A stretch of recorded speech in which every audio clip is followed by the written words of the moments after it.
being here. This is the semifinal match between Stanford and UC San Diego. And there should be judging sheets.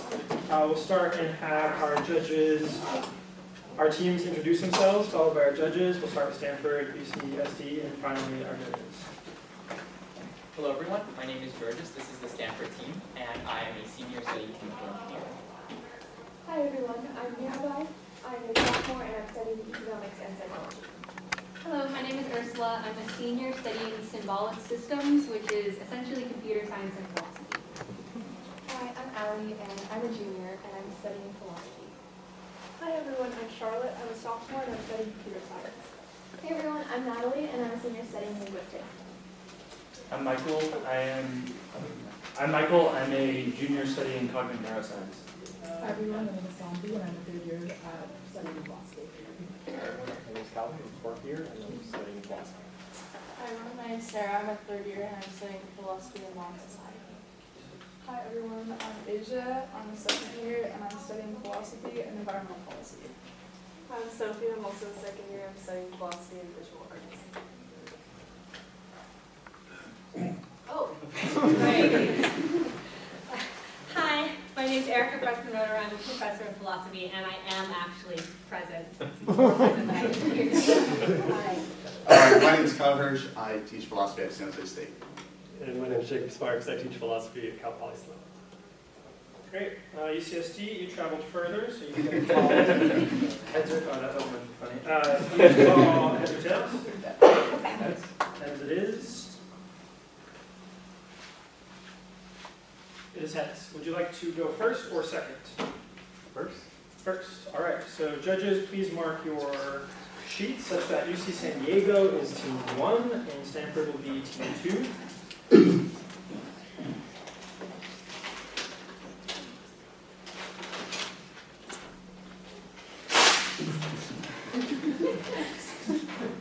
All right. I will now distribute the question. I will place a copy on both of your desks. I will read the question twice. Please do not begin writing or speaking until I indicate to do so. The question comes from case number 7, a link to the future. The question reads, what role, if any, should animal testing play in the development of novel medical technologies? Once again, what role, if any, should animal testing play in the development of novel medical technologies? UCSD, your 2-minute conferral period begins now.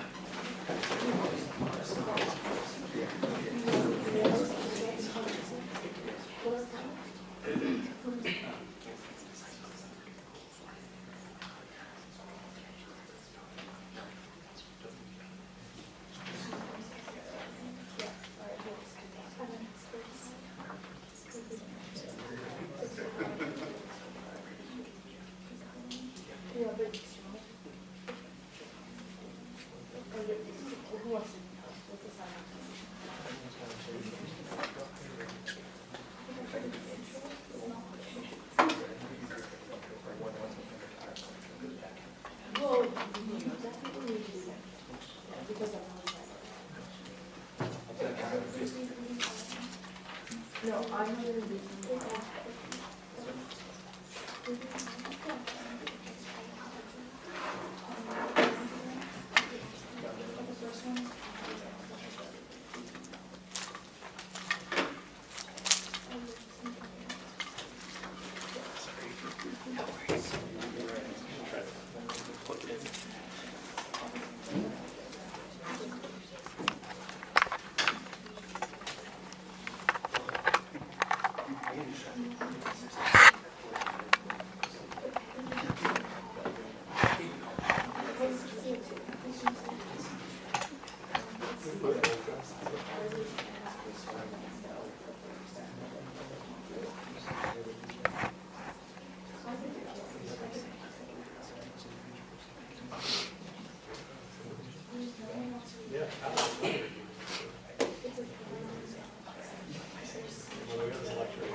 Okay, first we'd like to thank the other team for joining us here today to contemplate these ethical issues and the judges for volunteering their time.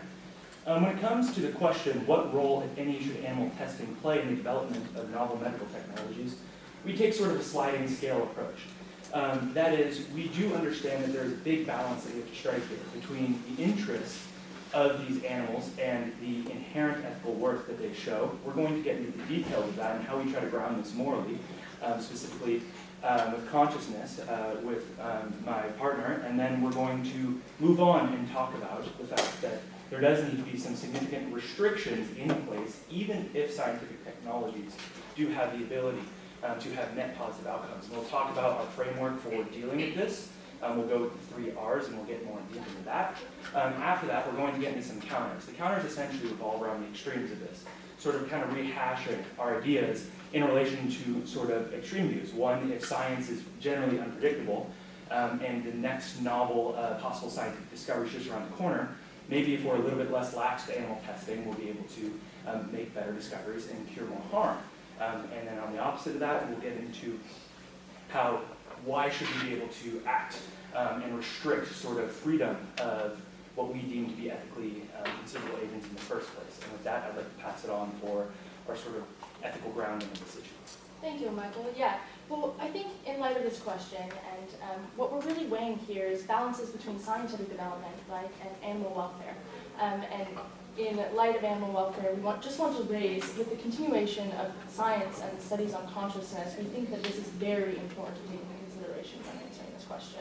And we saw the Cambridge Declaration of Consciousness in 2012 declared that mammals, birds, and other species, evidence points to them being conscious beings.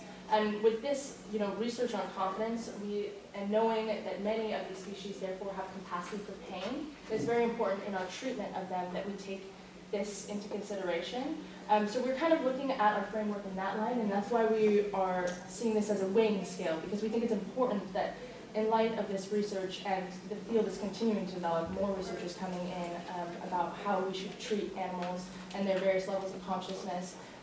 We should consider that in our treatment of them in our practices for scientific discovery. And sort of add on to that, we are aware of the fact that there really isn't a consciousness meter. We can't take some sort of implement and put it up to a brain and say how conscious it is. And it seems with our scale, it does seem to scale with something that we're considering some general level of consciousness. We're taking sort of a precautionary principle approach and sort of mapping some of the most important research that's been done into this. And although there's still some controversy, we think integrated information is a pretty good construct that allows for us to at least have some empirical testing and do this sort of ethical scaling with these different animals. So before I get in, I do think it's important to say we do think that there is differences. We think that using, say, dewlaps in experiences and infringing upon their natural freedoms is different than sort of higher agents on this scale. How we think that if there is significant benefits that come from ethical research, or from research for medical technologies, like in the case of Neuralink, the outcomes have to be and follow 3 R's, which are, we think that first, researchers should have to replace, that is, use models other than animals. The modern advent of complex computer modeling, some sort of ethical way with maybe organelles, even though that carries its own weight. First, because there are cognitive moral agents that we're taking here, we think that you should replace. If it's impossible to replace, we think you should at least reduce. That is, use the most minimal amount of animals possible, and this is reasonable. We think that this would be some sort of peer review process in which there would be some sort of oversight by one's peers about what just seems to be overstepping in the laxness. We saw this with the Neuralink case and the amount of botched surgeries. And finally, we think you should refine. That means we think that the conditions that the animals are in should be of the utmost and reasonable well-being for them. And this is in relation to their natural tendencies and whatnot. So we think that there is place and there is room for, if there is consensus of medical technology that would allow us to cure and possibly reduce human suffering. Like if there was a, say, chimpanzee, and although this is an extremely morally considerable agent in our framework, we do think that if the expected outcomes were high enough, it would sort of be a bullet we'd have to bite in this. If it was found that there was some sort of gene that mapped only on to this specific species, and this gene we had good reason to believe would allow us to have some modern cure for cancer, we think that the gains that would come from this would far exceed the ethical consideration. And I think it's really important to sort of reiterate the fact that no matter what way we try to balance the scale, there's always going to be people that are potentially harmed. There's either going to be animals that are harmed, or there's going to be possible human harms that we aren't able to remedy with these technologies. And this is a very multiplayer issue. And so, although we give this construct, we do agree with the fact that it is going to be sort of conditional on the particular situation at hand. Similarly, on the converse end, if you were a scientist and you didn't really know what you were doing, but you said, maybe if I play around with 1,000 dewlaps, we don't think that that would be ethical, even though dewlaps have probably on one of the lowest ends of consciousness within our construct. We do think that this would still be completely wrong, because there should be some end you're pointing towards when there's any level of precautionary consciousness. So that is our framework for analyzing these issues, and I'll pass it on for some counters. Thank you, Michael. So one counter that someone might bring up is that why not use animals for everything? Kind of have this more relaxed approach if the benefits that we are seeing are so great. But we'd like to reference this back to the Cambridge study of consciousness and the idea that there are significant animals with this mental complexity that we should be prioritizing. And it's important to come from a baseline of respect for animals in general, and the idea that if the benefits are not exceeding a certain threshold, that we should prioritize not infringing on their well-being.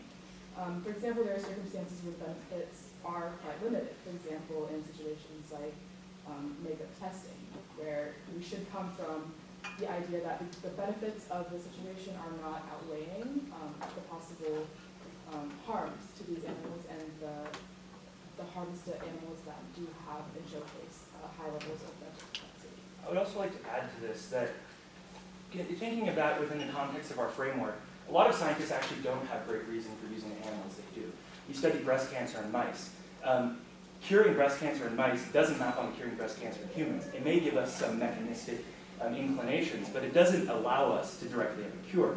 So thinking in this, there does need to be some sort of significant mapping onto a probable outcome. So just sort of reintegrating that into our framework with these considerable agents.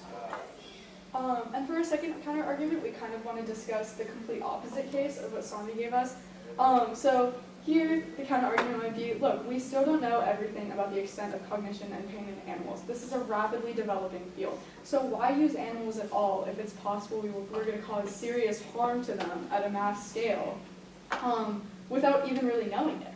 We're just not sure yet. So our response to that would be, look, we do have this growing body of evidence showing that there is good reason to think that this is kind of a sliding scale with cognition. We do obviously know that animals are conscious and can feel pain, but this is pretty commonly accepted that it can kind of slide with cognition. And when evaluating whether it's appropriate to use animals, we're going to look at probability of success and impact of discovery. This is not a decision that's to be taken lightly. It's not something where we're just saying, oh, animals might help, let's just use them. This is a really serious thing. Causing harm to these animals is really serious. So we want to make sure that there's a high probability that's going to be successful, and that success is going to have a large enough impact that it's going to reduce harms in humanity to a great extent.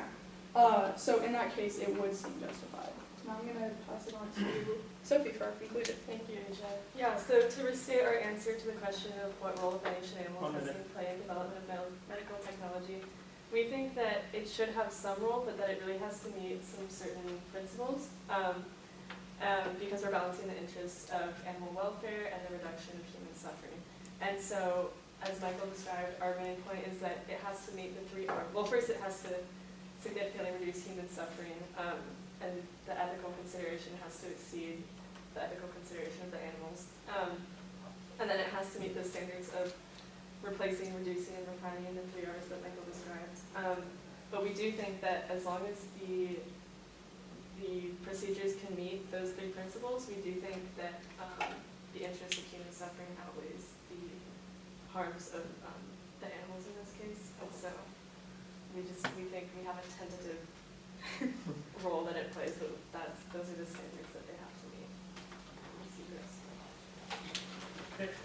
Judges, please score Team 1, UCSD, on their initial presentation. Stanford, you will have 1 minute to prepare your responses.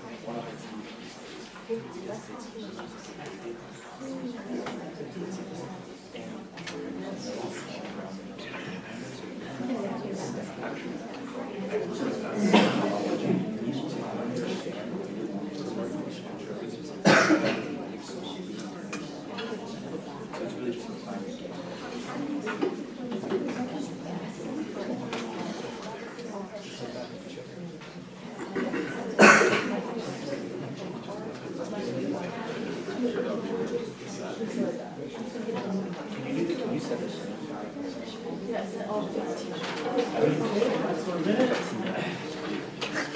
Stanford, you will have 5 minutes to present your commentary. Time begins whenever you start. Thank you so much. We really appreciate all of these ideas, and we would love to push you on a couple of points. We really enjoyed your presentation. The first thing I wanted to talk to you about was a very high-level idea, which is this idea of consciousness that you very much focus on, and that seems to have to be how you define when or whether animal testing is allowed. And I'd just like to push you a little bit further on how you define consciousness and what values you actually think are very important when you're measuring consciousness.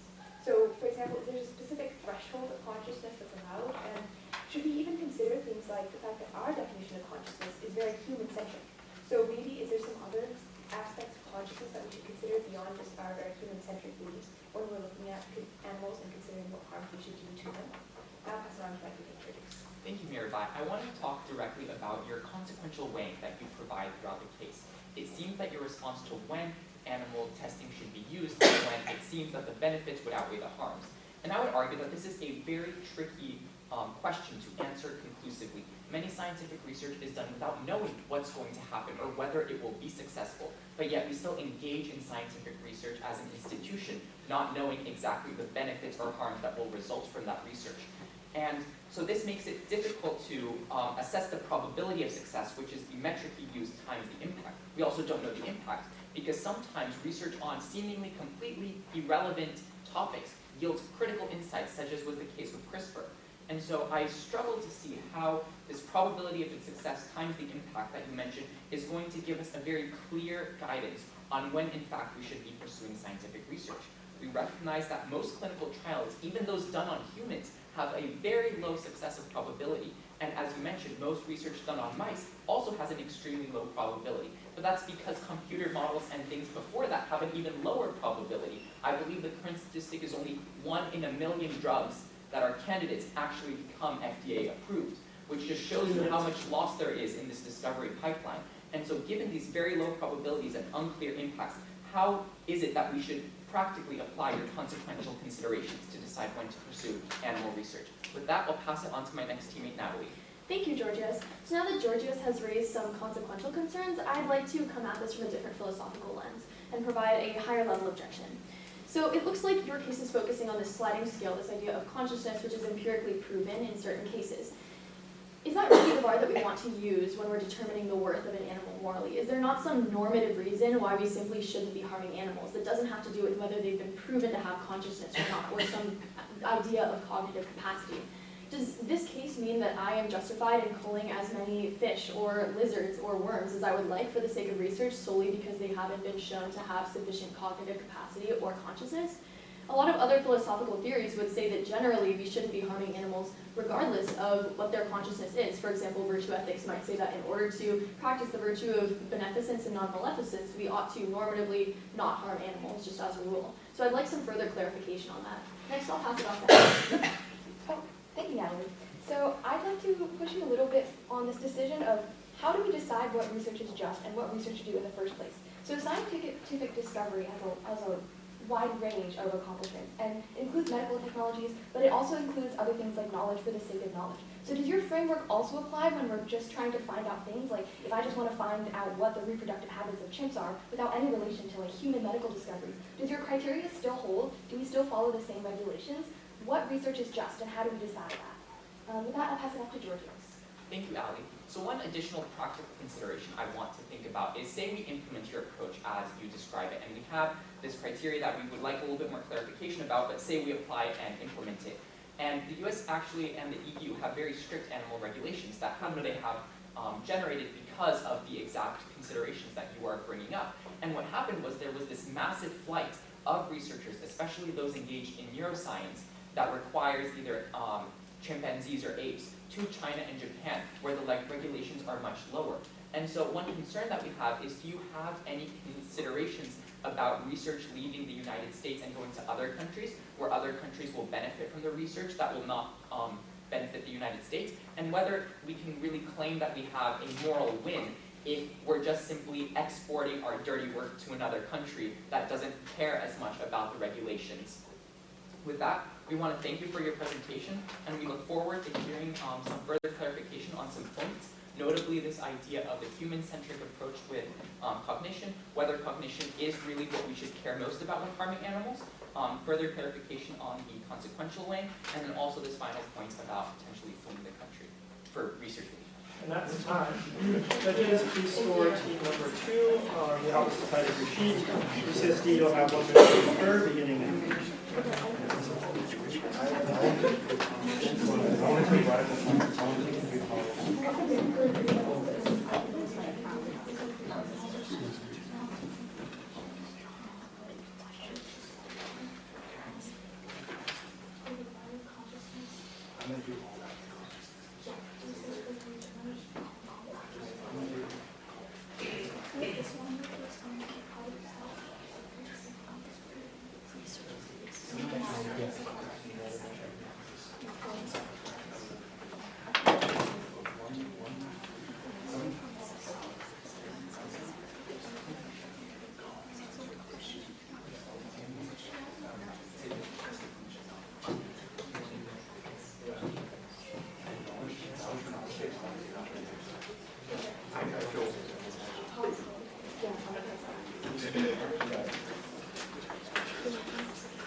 Time. UCSD, you'll have 5 minutes to present response to commentary. Your time begins whenever you start. Thank you for your commentary. We think that you have raised some really good questions, and we think you've given us nice room to sort of expand our point of view. At the start, you asked about consciousness, and specifically how we're viewing consciousness. This is a sort of very tricky thing. Like, this is right at the pinnacle and at the start of really trying to get research and funding into this.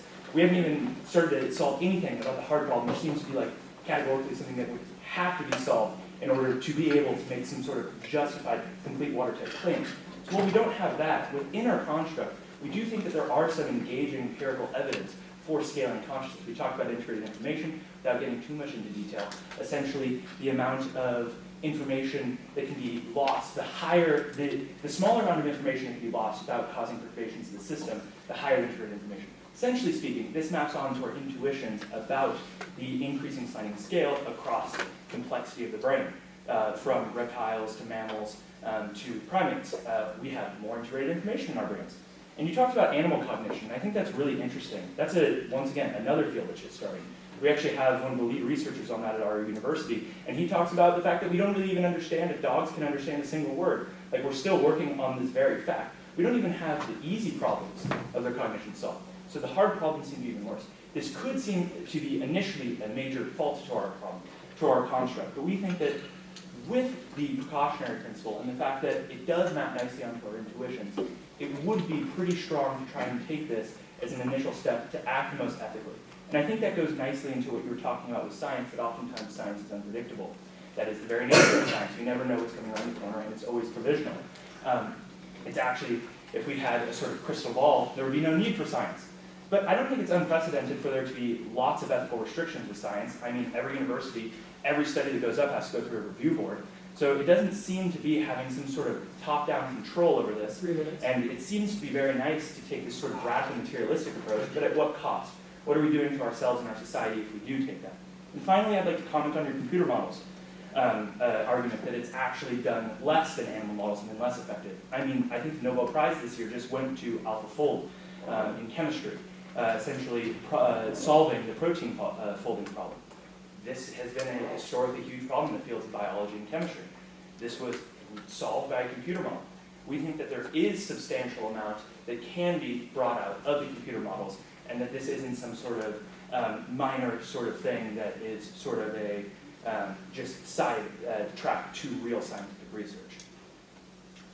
I think next we wanted to talk about your question about the bar of consciousness and kind of mass culling fish, which I think is pretty intuitively seems wrong. I mean, obviously there are major ecological issues there, but also, I mean, we do believe that generally we shouldn't harm animals. That's why we believe you should have this kind of weighing where you have to evaluate these things and meet the 3 R's and meet these certain conditions in order to justify using animals. That's why companies have to even petition to be able to use animals in their research. They can't just start using them. Next question. Okay, yeah, and to answer your question about the fear of you know, this scientific discovery going elsewhere. So you discussed like possibly having these scientists and these research projects go to countries like China and Japan with looser regulations on how they do their scientific discoveries. And I mean, we kind of raise, does that mean that we should shift our ethical framework for fear that it wouldn't be followed and that the science would go elsewhere? We don't really think that that is a reasonable conclusion to make here. Just because other countries have less ethical science practices, possibly, it doesn't mean that we need to lower the morals of our practices in order to continue scientific discovery in our country. So I think it's an interesting question to raise, but I would hope that we wouldn't change our framework because of the fear that scientific discovery would go elsewhere. And there's also international ethics boards, and generally scientists that don't follow ethical practice are also sequestered out of the scientific practice, even if they are in a country that doesn't sort of instantiate some top-down regulation. So it's not like they would really even be able to get the resources oftentimes, and if they did, it would be highly controversial. So, well, in an ethically perfect world, we'd have some sort of, the entire world would follow our ethical principle. Pragmatically speaking, we don't think that just because it might export to other countries, we shouldn't take our ethical stance. And then lastly, just on how do we decide what's just, really quickly with the chimp example of with its basic curiosity, we want to understand its reproductive system. We do, again, care about animals. We appreciate that they suffer harms, and we believe that that kind of harm does exceed the weight of basic curiosity. So kind of to get back to your like human-centric point, that would be an example of something that's kind of self-indulgent, where we're really valuing... Oh, I thought this was wrong. You, judges, please score UCSD's response to commentary.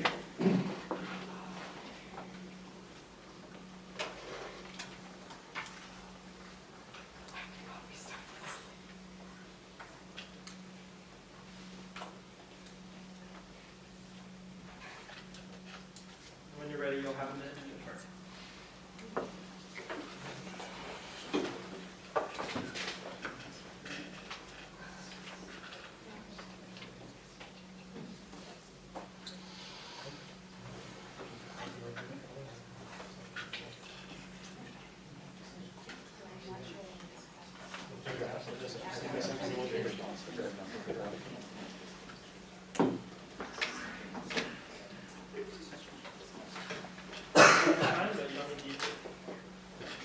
Okay, you have 10 minutes.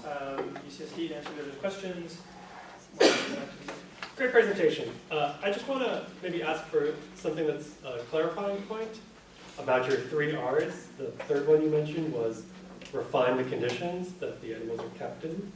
And I think this question also tries to get at what matters about consciousness to you, like why animal consciousness matters. So my understanding of the standard view that most people have is animal suffering is bad because they're conscious and they can feel pain. But their deaths aren't bad, and that's why we euthanize them so quickly and easily. I had a friend in grad school who studied the probabilistic reasoning of pigeons, and they would regularly kill the pigeons after the experiments because they didn't want them to be kept in lousy conditions in the cages. And so I guess that's my question for you is like, do you accept that standard view? And when you say refine the conditions, do you mean prevent their suffering, possibly by killing them? Or do you mean something else, or do you have a different view of that? Yeah, thank you for your question. I think that your point is great. And I think that the fact that they do suffer is the most considerable thing here, and that suffering is a subset within the set of consciousness. And there isn't great evidence. I was talking about this earlier. We don't have great sort of the easy problem of consciousness solved in the sort of Chalmers original. Just the animal cognition. We actually don't understand a lot about animal cognition. Sort of compared to cognition, it's just starting to develop as a field. But what we can say is that as you descend upwards, especially into the higher mammals and into primates, you do start to see future planning. And I think what a lot of the difference that they make between, say, a pigeon, a lizard, something that we would see would be fine probably within our framework if you didn't allow it to have any suffering and then put it down. The difference with those that we see ethically is that they do have some level of future desire. They do have some projection in the future. And once again, I can't give you a conclusive answer to this. I think if I could, I'd probably be on faculty somewhere as well. So this is a very difficult issue, and I want to address that. But I think that we're still just don't really have the empirical evidence to make claims. But in a hypothetical world, I think that the distinction there would be if they do have the ability to plan for the future and have sort of desires and preferences of the higher order, I think that then it would be ethically wrong to kill them if they could live outside in the natural world. So to answer it in that way, I hope that's the answer. quick so totally okay to kill pigeons though, because they can't execute a future. I think within our construct, as long as the pigeon never suffered and it's for some purpose, I don't think you should go out and like kill a pigeon in a tree for. But if it was for some scientific purpose and there's no reason the pigeon would go out and be able to survive, we don't think that would be ethically wrong inside of our framework. But given that it could have that sort of moral distinction that could play in the future, it would be wrong.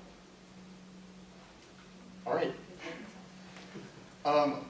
I like your answer about like a scale, but I love examples. So I'm gonna ask a few of these. So I have a few small questions, but they're gonna all snowball together. So I want to clarify. You're okay with animal testing if it reduces human suffering. Human suffering is very vague, and that's what I want to hear more about. So specifically, the question I'm trying to get at is to what extent? What counts, right? What is the lowest amount of human suffering that is acceptable for animal testing?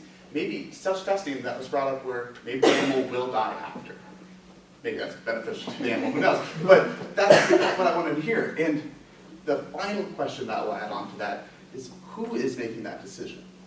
Who's in charge of deciding what amount counts? I think that suffering issue is very difficult to contend with because once again, it sort of goes back to this consciousness issue. And a lot of the times there's varying levels of analysis. You might try to map brain scans onto it and sort of limbic areas and all this sort of thing. I think within our construct, what we would see as ethically just human suffering to then use animals for would be something that would be curable, that would cause either large reduction in quality of life, cause potential death, things like cancer, this sort of thing. We don't think that some sort of smaller harms, although real harms like balding or impotence or something like this, we don't think that there should be animal testing, although it might help some people have a better quality of life. We do think that that starts to get into a gray area. But if there is some sort of cures for cancer, Neuralink, I mean, within certain ethical parameters, if it was allowed to give a prosthesis and it ended at that, like that is a substantial amount of autonomy you're granting an individual. And if we had to use some animals to allow them to interact with life, use the human hand, like it gives us the capability to be here today, then we do think that that would be justifiable. But suffering in like the sense like I, socially suffer because I think I don't look as good as I'm bald. I don't think that like developing. So it seems there's a clear line beside something that's maybe cosmetic and it's in some way versus a life-saving thing. Sure. Yeah, exactly. Cool. That really gets to my next part. I really want to hear who gets to make that decision. I think the pragmatics of this are really hard. I don't know if my teammates have anything to say. Because if I'm bald, I really want that to count. Well, we all have personal preferences. I mean, I think that's absolutely a fair question, especially when you're talking about something as serious as life and death or someone going bald. And that's why, we have philosophers debating this question for centuries and scientists doing their research on animal cognition. And I think that the answer kind of does lie at the nexus of those two fields, where you have this body of scientific research and you have these philosophers who have been talking about consciousness and cognition for a really, really long time. And we have these ethics review boards and these ethical standards, like legal standards that are in place. So I do think that there should be some kind of board of scientists and philosophers, people who are really experts in this field, kind of making that decision, and that should be an ever evolving process as we learn more about animal cognition. I think that sampling is a very big idea because these issues are sort of so foundational and so they rest beyond. There's not some level of specificity that is going to be an issue that probably should be considered with philosophers, neuroscientists. The amount of levels of analysis that sort of suffering goes through is basically all like it's the brain. Like there's so many different fields, and oftentimes science does get sort of narrowed down in the sense that like scientists often don't talk to each other and they're working on completely different things. So it would seem to be best to have sort of a sampling, a triangulation of some sort of regulatory board that would be making these decisions because you have the most ability to sort of bring in expertise of everyone. But I think it's a very hard issue to sort of organize these sort of things. Got about 3.5 minutes. Okay, so we've talked multiple times about a sliding scale. My worry is we don't treat it like a sliding scale at all. Like, are humans on a sliding scale? Because I think my consciousness is relatively similar to chimpanzees. But there are things that, at least intuitively, I think it might be okay. Like, I think it might be okay to do experiments on some chimpanzees to cure lymphoma. I would not do that on adult human beings, children's babies. I just have a radically different set of intuitions about what we can do about human beings, even though my consciousness is relatively close to chimpanzees. Do do you share my intuitions? If so, how do you integrate them into the sliding scale, or are my intuitions wrong? I think your intuitions are very natural. I think that as a species, even the other team brought up sort of the egoistic point of view we often take. I think these sort of peripheral cases oftentimes is what people struggle with, right? Because there are humans too, like I think you brought up, young children, even babies, that may be more similar to the animals that we'd be willing to test on, even though we'd have sort of an inherent want to not test on them. I really don't think that there's a conclusive answer to this. I think one interesting thing we talked about is that there is just something about species membership, and one of the ways we deal with maybe, say, people are in a coma, or a case of a young infant is sort of this possible world construct in which, in a close possible world, they were a full functioning human, and so they sort of share this species membership that then extends ethical consideration towards them.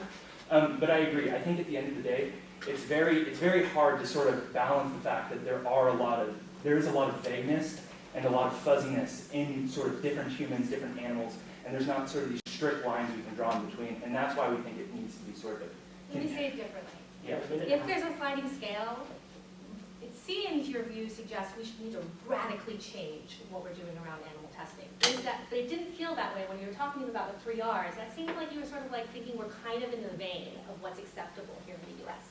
But if animals and humans are really on a sliding scale or relatively close, we are radically far from the way we should be treating animals. Which is it?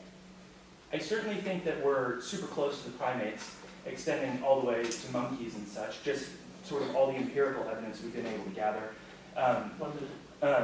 I don't think that, as you were talking, if there is some substantial amount of gain to be had, that there is currently, just sort of behaviorally, our best guess is that if it's a choice between a chimpanzee and a human, that we should do a chimpanzee. Now, is that 100% quantitatively justifiable logically? It gets a little fuzzy, but I do agree with your point to the fact that it's very complicated, and it would seem to point to somewhat of an overhaul, especially with the higher order mammals and primates. But I wouldn't say that we don't have review boards. I mean, review boards are really well known for actually having extreme, even extending to apes and stuff, having very extreme policies. So I think, does anyone else have Yeah, I think, so I totally agree that our current framework in consideration of consciousness and possible harms to animals is drastically different from our current practices in science and technology. But why we raised the 3 Rs was an attempt to implement ways that we can adapt to that framework, is why we made it. Thank you. Judges, please score 1 on their response to the judges' questions. Teams, you can pass them down. Thank you.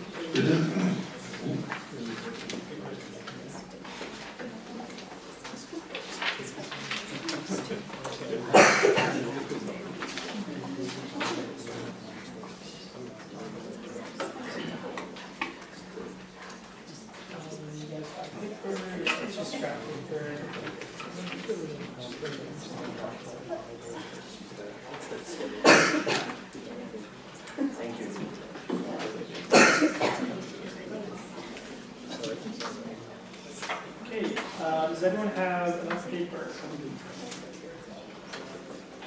Okay, move to case number 2.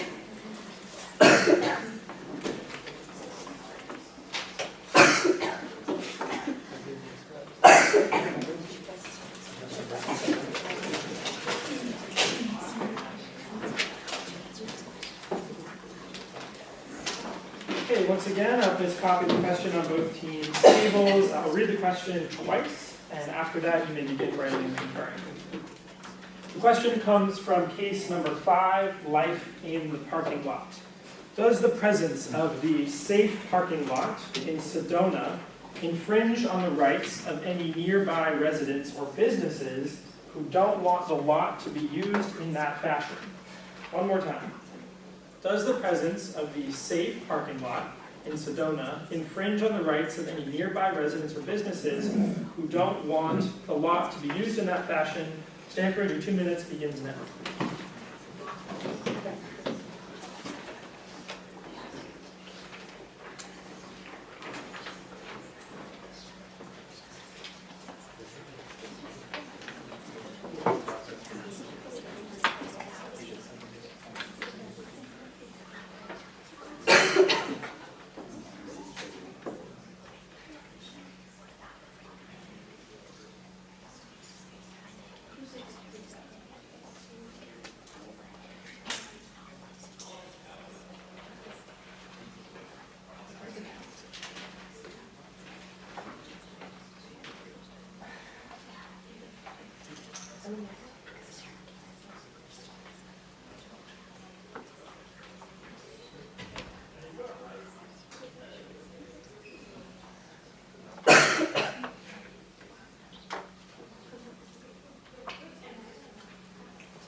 that's time.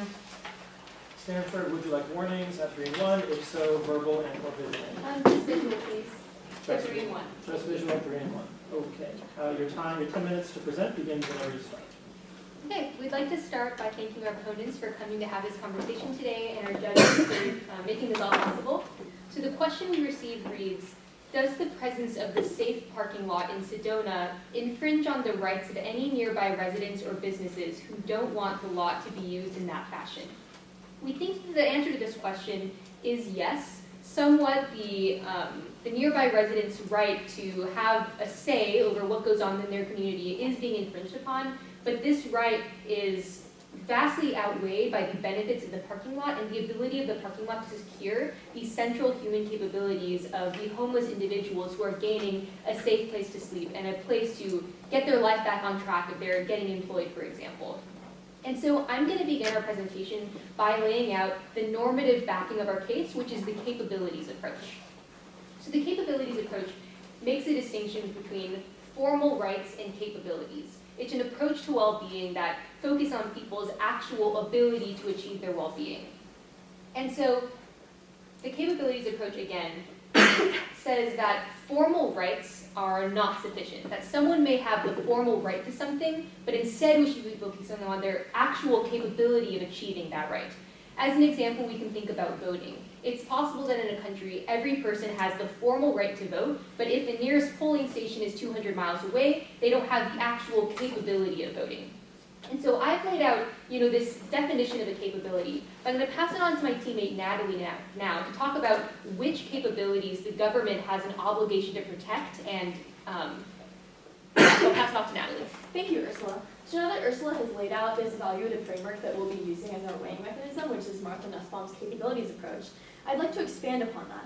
Martha Nussbaum also posited that there are 10 central human capabilities that governments are obligated morally to provide for their citizens, or to secure for their citizens, rather. And we think that housing kind of is very, very relative when we're talking about, very relevant when we're talking about these certain capabilities. For example, 3 of the 10 central capabilities are the capability of bodily health, the capability of bodily integrity, and the capability of control over one's environment. And housing, or a lack thereof, really affects several of these central capabilities in the sense that when one is unhoused, they are much more likely to die from the elements, or experience food insecurity, or experience assault or harassment, and they are much less likely to have their own space where they can feel safe. And so because of this idea of Martha Nussbaum's 10 central capabilities, we believe that the government owes its citizens the capability to secure housing. This doesn't necessarily mean that the government ought to provide everyone a house, but rather that it creates a society in which an individual who is working a reasonable amount, contributing a reasonable amount from their salary, can secure a place to live. And we currently think that that is not the case in the status quo due to the housing crisis. However, like Ursula said, we're also weighing the needs of the residents in the community. They also ought to be able to have a say over their environments, especially given that maybe because of the Sedona Safe parking lot, they might feel unsafe in their communities. So now I'll pass it off to Georgios to expand some more. Thank you very much, Natalie. So now we're getting to the heart of this question. Having established our normative backing with the responsibility of the government to secure these 10 central capabilities defined by Martha Nussbaum, we recognize that they sometimes come into conflict. And Natalie just laid out one of the conflicts in this case, especially when we think about control over your local environment. The residents who are housed might say, my local environment is this community, and when you put the safe parking lot here, you are infringing in some way on what my local environment looks like without my consent. Whereas on the other hand, we have the unhoused residents who are unhoused and therefore have absolutely no control over their local surroundings because they don't have a secure place to live consistently. And so we have a few ways that we think we need to weigh these competing concerns. The first is we need to recognize that both the unhoused individuals and the housed individuals fall under this category of local residents. We would consider it incorrect to view the unhoused residents as some distant other, whereas the housed residents fall directly under the purview of the local government. So this is a question of how the local government should respond to the needs of residents that have very different current life situations. And although we recognize strongly the security concerns that are mentioned, we think that the responsibility to provide housing far outweighs both on this local environment consideration and also on the 2 other points that my teammate Natalie brought up in Nussbaum's 10 central capabilities. An empirical example I'll give to back up our case for why homelessness can be so deleterious to the individuals who are unhoused, it's that unhoused individuals have on average a 20-year lower life expectancy than those that are housed. This is because they do not have access to a consistent address, access to medical care, and all the other things that come from not having a secure environment or control over their selves in the same way that someone who does have a house have. So we think that we recognize these capabilities are relevant to both parties, but we ultimately need to put them in conflict and weigh them to derive our response that although yes, there is some infringements on the rights of the individual housed residents that we recognize, that those concerns are vastly outweighed by the need for the government to secure the capabilities of its most vulnerable, which we think is relevant in this case. With that, I'll pass it on to my next teammate, Mirabai. Thank you so much. So now that we've discussed all of these ideas and how we're weighing the fact that there are fundamental capabilities of both parties in this case, I want to draw us back to the question, which is the idea that it's asking about whether the presence of a safe parking lot in Sedona infringes on the rights of any nearby residents or businesses. Someone might actually object to our case by saying that this really isn't infringing on their rights. They don't own this land. They don't have any control over this parking lot. Why should they get to have any say in what's going on there? And for this, we do want to recognize that while we do own specific areas, we are also members of the community, and that means that we actually have to work together for these kinds of things. But we believe that it's important for people to be able to have say as part of society through a number of democratic processes such as voting or town halls or other such discussions. This also leads to a second potential counter-argument against our case, which is the idea that we are dismissing these residents. We're not actually taking into consideration their needs by just deciding that these homeless residents need a place to stay. And to that we would respond that it is still very important that we balance the values of both of these parties. Now, this can be visualized through an example of something that's actually already happened in California. And this was where a number of local residents were actually very concerned by the creation of an affordable housing complex because they were worried about the lowering of property values. So they used a very good approach to solve this issue, which is they went to a town hall and they voiced their concerns, and they actually worked with city officials to be able to come to a solution. And that solution was the fact that there was a slight increase in the budget to ensure that this affordable housing community would have better infrastructure and actually lead to some better things for the entire community, so that it would fit in with the neighborhood and help people's property values stay high. We believe that it's very important for us to use these kinds of navigational tactics, such as town halls or other community meetings, where both parties can weigh their actual needs and interests, and we can find a compromise between the two, so that both parties can be satisfied. Next, I'll pass it on to another team. Yes, thank you, Mirabai. So I'm going to answer one other concern one might have in the case, which is, can we even weigh rights in the first place? And to this, we would say, this is why we're taking the capabilities approach. I think in an ideal world, we wouldn't be able to weigh rights, and we really wouldn't be able to violate rights. But because we live in a non-ideal world where we can't secure everyone's rights all the time, we think capabilities is a much more realistic, tangible approach to solving problems, because they're more concrete and materialistic, and we can make real policies to ensure that we secure people's capabilities. And with that, I'm going to pass it off to Natalie to wrap up and further clarify our position. Thank you, Allie. So I would just like to wrap up our presentation today. We have started with the capabilities approach as an evaluative way for us to look at the different rights and capabilities that residents and homeless individuals have. We've also used Martha Nussbaum's 10 central capabilities in order to derive a governmental obligation to secure these capabilities for individuals, particularly the capability to access housing for the homeless. After that, Georgios mentioned why we believe that the concerns of the homeless, specifically the most vulnerable in our population, outweigh the concerns of the residents, even though we do believe that residents have a right to have a say over their own community. And Mirabai raised the point of how we can actually materially go about completing this when we're weighing both of these different concerns. So generally, we think that the concerns of the homeless come first, which is why we think that the safe parking lot was a good thing. And we think that it was a minimal intervention with requiring minimal resources, just utilizing a parking lot, that provided a lot of people with a safe place to be sheltered from the elements or safe from abuse. And we think that there's a lot of ways that you can implement certain practices that make the residents happier. For example, in this case, one requirement was that the residents of the Sedona Safe Parking Lot be fully employed. And this appeased many residents who are worried about crime in the area. And there are a lot of other instances where we can see affordable housing complexes or other some such things, interventions, utilizing certain requirements in order to appease residents. This is why we have community liaisons and town halls, so that we can hear from residents and take their considerations into account. So with that, I'd like to thank the opposing team and our judges. Thank you for having this conversation with us, and thank you. Okay, UCSD, you'll have 1 minute to confer. And then we restore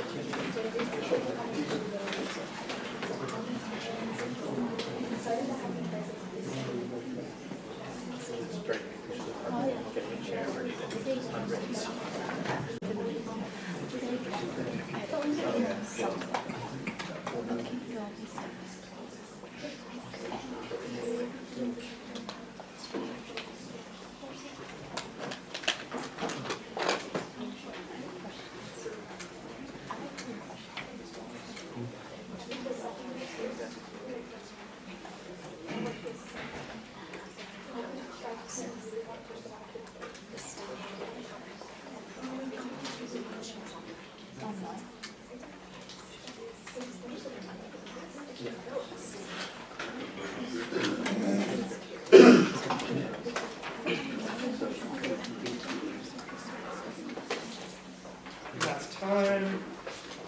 UCSD, you'll have 5 minutes to present your commentary whenever you're ready. Hey, thank you, Stanford. I thought that your presentation was really great. I thought that the fact that you really talked about how it has to be a conversation, I think this applies to most things in life. I think that it is very important to hear from everyone. I'd like to hear a little bit more on maybe what you think as it pertains to this, as what exactly homelessness means, because you seem to present it as a single category of thing. You didn't really talk about the possible scale of homelessness. I think these parking lots were initially presented for people with cars, and as you said, applying for jobs. So I think there's variations in homelessness, and a lot of your grounding for having homeless supersede the interests of businesses and local people is the fact that they die at a high rate. I would assume that statistic is probably from a very specific class, although a large class, I agree. So I'd like to maybe hear your distinction there and how that maybe pertains to this particular case. And I'd like to hear just a little bit more. I think that you did a really good job sort of setting up this framework, the fact that we're going to balance these interests. But I'd like to hear, like, sort of maybe quantitative, if you have it, maybe some examples of how you really think that these interests can in fact be balanced, rather than just kind of keeping it up here at a high level. But overall, I thought it was a really great presentation. Yeah, thank you guys so much. I thought that your perspective was really interesting. You gave a good argument. So I just kind of wanted to push you a little bit on this capabilities approach that you're taking. So you said that the reason, you believe that the reason that this homelessness has become a real issue is because of the housing crisis, right? Homes are becoming more unaffordable, especially here in California, as we all know, I'm sure. But these safe parking lots don't fix those problems. They don't fix the availability of housing. They don't fix the jobs. They don't fix the economy. So I'm not really sure how exactly this parking lot is providing them with these capabilities, especially since this parking lot requires people to have jobs. So clearly they already have kind of these capabilities to get jobs. So I'm not really sure of two things. One, how this is kind of providing them with those capabilities that you're saying that the government has an obligation to provide. And second, how this is helping the people who clearly don't have the capabilities. Because if we're saying that the people who aren't able to get jobs are the ones that the government has the greatest obligation to help, then how is this parking lot helping those people who really need it the most? Yeah, just to further push you guys on the NESBOM, the various rights thing. So take the homeless population that has mental illnesses or disabilities that is not capable of getting a job for those reasons. Are they any less? Should they have those rights any less than those who have jobs? According to your principle, you agree with Nussbaum's outlining of those various rights, but then you also agree with the employment restriction. And I just want to see how you make that connection and how you respond to a question like that. But great job. I wanted to ask you something about the logistics, specifically about Sedona, because this question is about Sedona. One of the major concerns of residents when considering the possibility of this parking lot was essentially for aesthetic purposes, but it does go deeper than aesthetics, because there is a large tourism industry in Sedona. They have like a big rock, which is cool.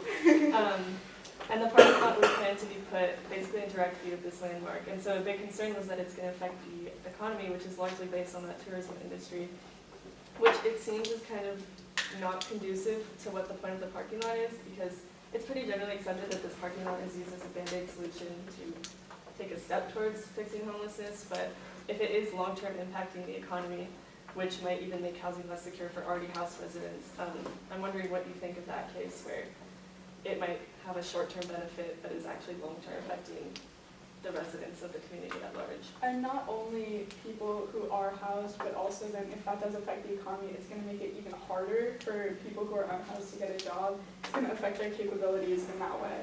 And then one other thing I wanted to bring up is kind of on your first point where you said that it does infringe on the rights of nearby residents or businesses. So you said that they have a right to have a say in their communities, which is absolutely true. I mean, people should, one, obviously, First Amendment, freedom of speech, we can all say whatever we want here. But two, you should have a right to kind of have a say in the community that you reside in. You want to build a strong community infrastructure. But it's not clear to me that you have a right to kind of have a definitive say or control over what happens in your community. So it's kind of unclear to me that, I mean, no one is saying that these people can't say what they want in their community or that they're not even being considered, but to say that it infringes on their rights because they don't get to decide seems a little too far to me. Any questions? Okay, See the rest of our time. All right, Stanford, you will have 1 minute to prepare your responsive commentary. Score one.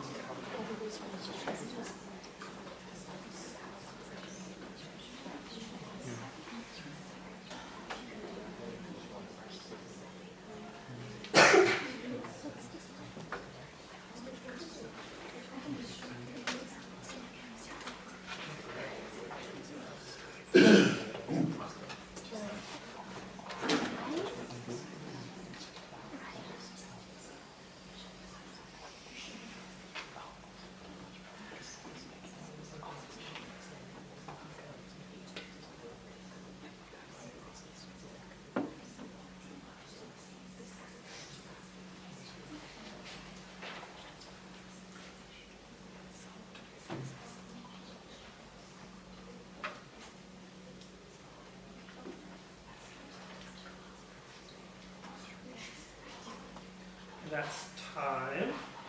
Stanford, you will now have 5 minutes to deliver your response to commentary.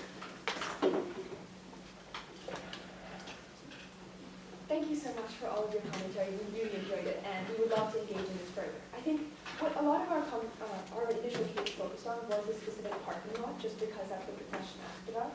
But we're really excited to expand upon this and talk more about other ideas. So to address that, the very first question that you brought up, what does homelessness mean? And there are different types of homeless people.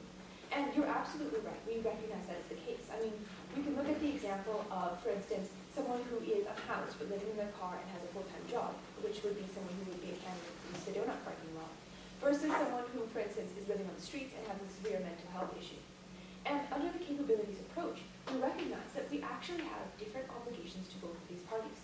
For the people who are unhoused and living in their cars, we simply have the obligation to actually provide them a safe place so that they can get back on their feet and have some of these crucial benefits, such as not having uncertainty about where they can stay every night, so that they're able to use their extra time to save up some more money, do some more work, and actually are able to get back into housing.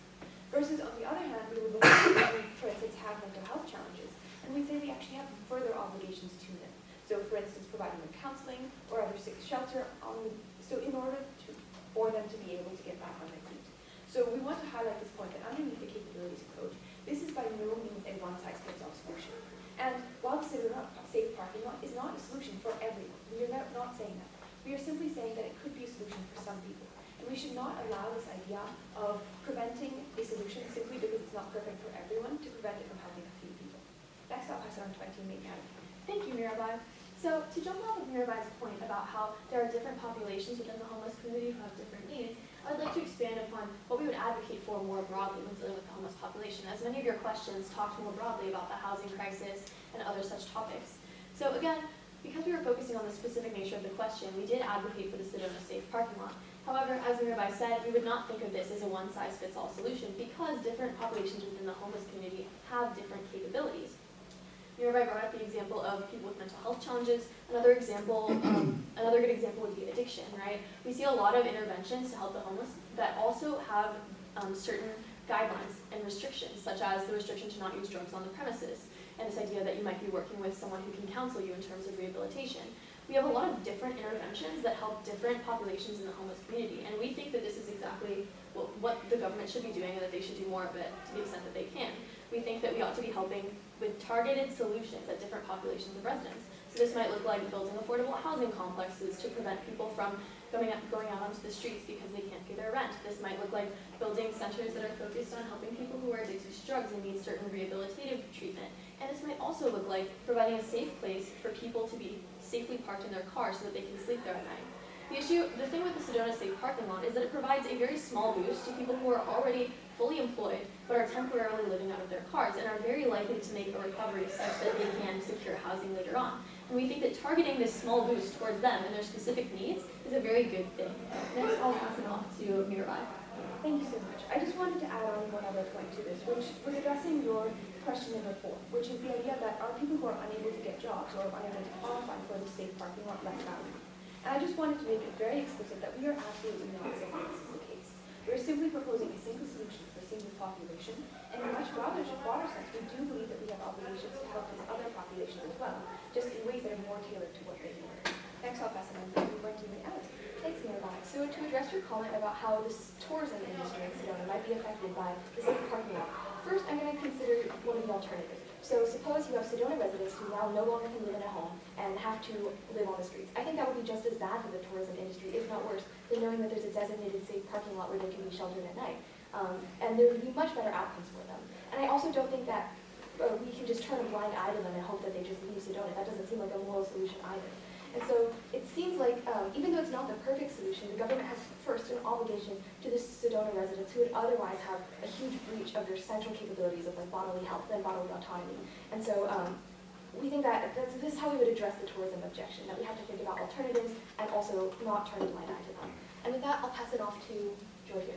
Thank you. So to address your final objection, which is that it might not be a right that we're infringing on when it's not being able to control your community, but rather that simply having a say is part of this right. We agree with you broadly that it is the case that no one has veto over what exists in their community. The one case that we're a little bit more concerned about, which is why we erred on the side of caution and originally said yes, is the issue of crime. Many residents talk about the potential increase in crime in their communities, which is often unfounded, but we think that this concern being safe in your community is something that you do have a right to. With that, I want to thank you again. It's time. Judges, please score team to response to commentary. And when you're done, take a minute to confer about questions.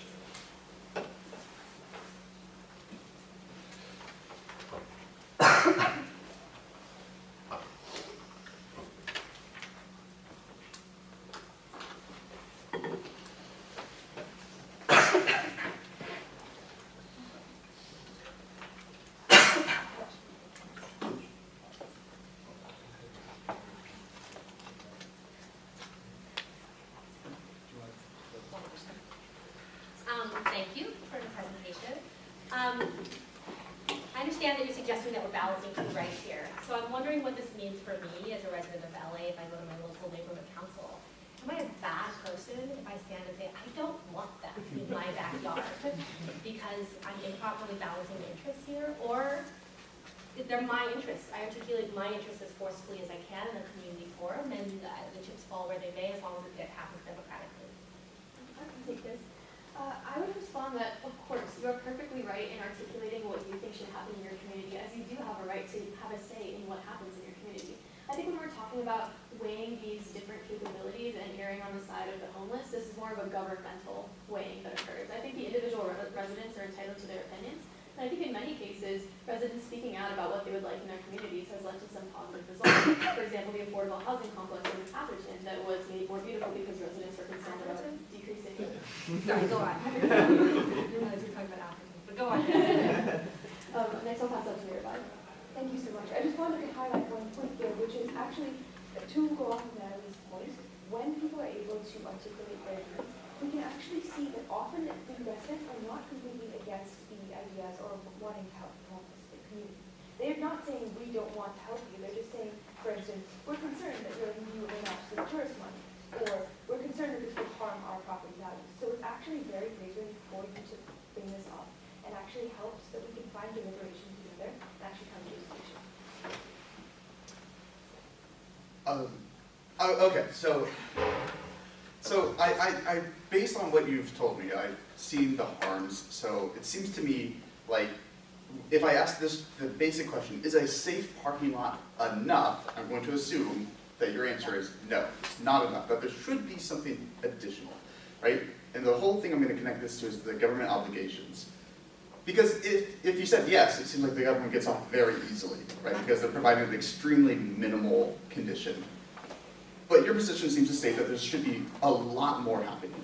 We could go into depth about what that really is, but I'm starting to worry, which is if the government does owe the citizens a lot more, it seems like it wouldn't just apply to gun houses, but start applying to way more people in many other conditions that are failing some of this capacity or capability argument. So I'm starting to get practically worried because a lot of these improvements that are owed are going to cost something.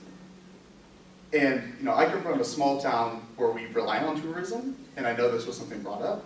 At what point, I feel like there's a very tough situation where you're saying the government is obligated to do so much that there does seem to be practical limits to how that will be worked out. Is there something that is some way to solve this? Take a moment to be honest, acknowledge you got there.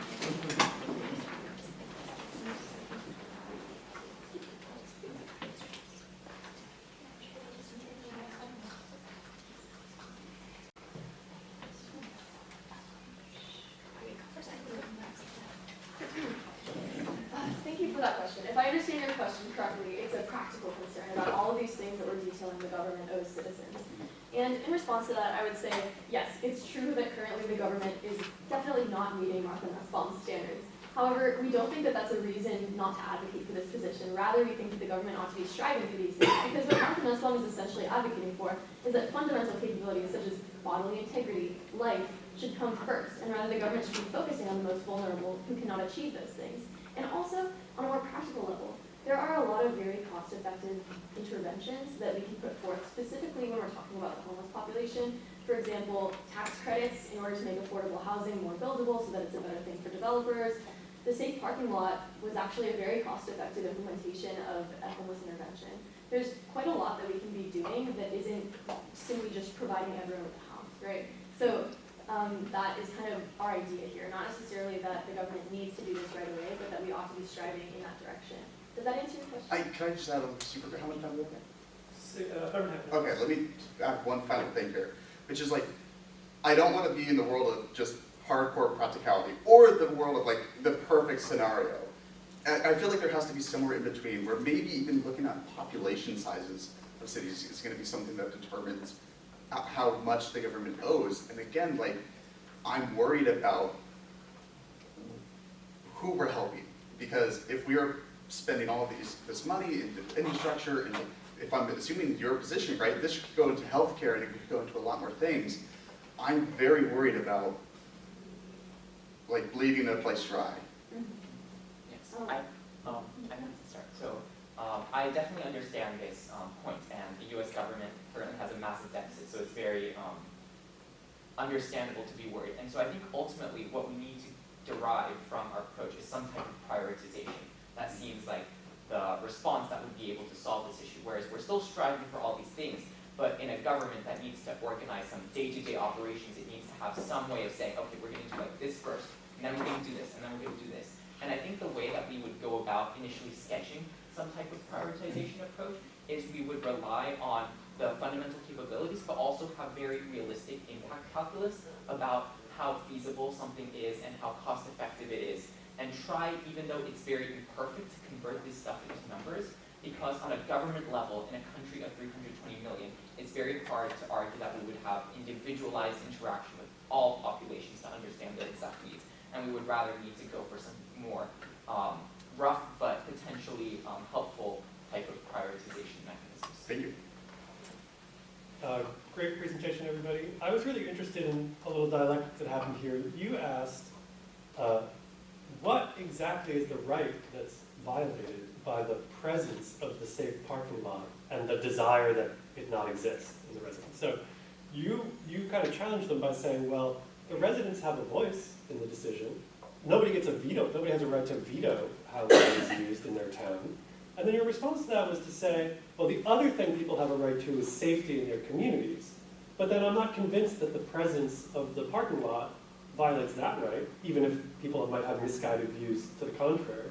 So I'm curious if you could just drill down and really precise things like, what is the right? A right to what? Such that the presence of the parking lot violates that right for the people who live nearby.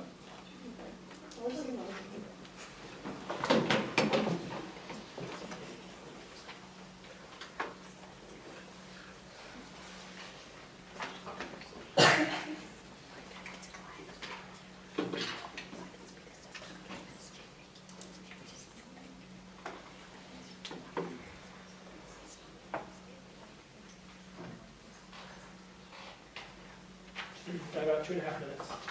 Okay, thanks so much for the question. I think this actually is a great question that allows us to clarify or even walk back our position a little bit. I guess what we're really trying to say is, if the residents in Sedona were not listened to at all in the decision-making process, then their right would be violated. So we agree with you that we're actually shifting our position a little bit. And the fact that the parking lot exists is not a violation of the right, given that they actually did have a say in the decision-making process. The reason why there's an employment condition in the parking lot is because they were listened to and they made this modification. So I guess we're really not saying that rights have been violated in this case, but they would have been if they weren't listened to at all. Did I answer your question? Very clearly, yes. About 1 minute and 45 seconds. Not a very important one, but one thing I was thinking about is someone was mentioning the requirements for joining. Some of them are something like having a job, something are like being clean from drugs, but some others are maybe a little more personal, like having pets. And that has been a very large barrier for people to get past. Is there something to what requirements you think are valuable? Let's just take one moment to think through.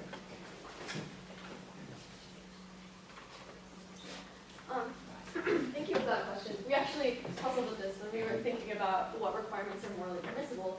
And what we concluded is that we would believe that requirements that have to do with someone's inextricable kind of personal identity or qualities are morally impermissible. Like, for example, we would be morally opposed to a homeless center or affordable housing complex that only allowed people in if they were to convert to a certain religion or to disown their pets. We think that that's something that's crucial to kind of you as a person. Some argue that pets are family, and we think that that is simply a violation.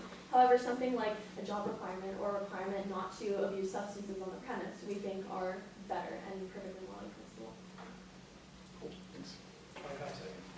Yeah, I guess to add on to that, requirements like being clean or having a job could be seen as positive incentives, as these are things that could potentially help people transition from homelessness to having a more stable life. And so those things are things that we would potentially advocate for. With this specific subset of the homeless population, these could be requirements that could help them transition back into society. Thanks for your questions. And that's time. Great job, team.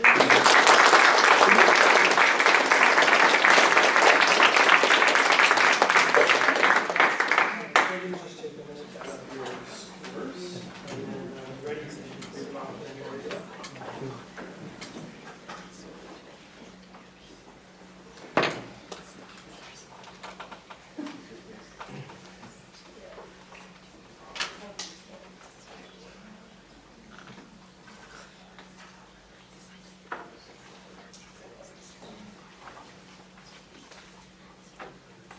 And when the judges are done scoring, if I could just get the UCSD coach to come and give me an assessment.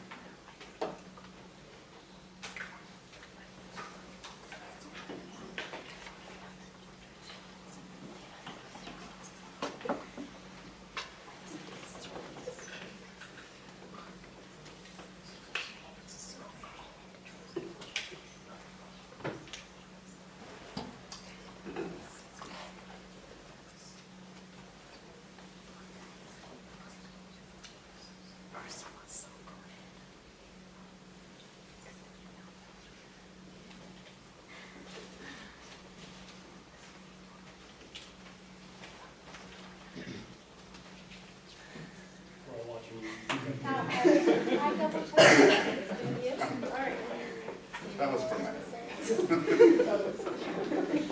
right. I will leave you in suspense no longer. I gave team 1 46. I gave team 2 48. I gave UCSD 49, Stanford 51. I had UCSD at 50 and Stanford at 52. Okay.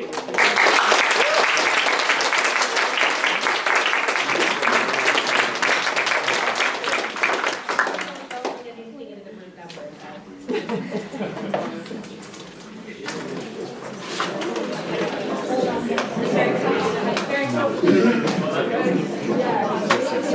Oh, yeah. Yeah.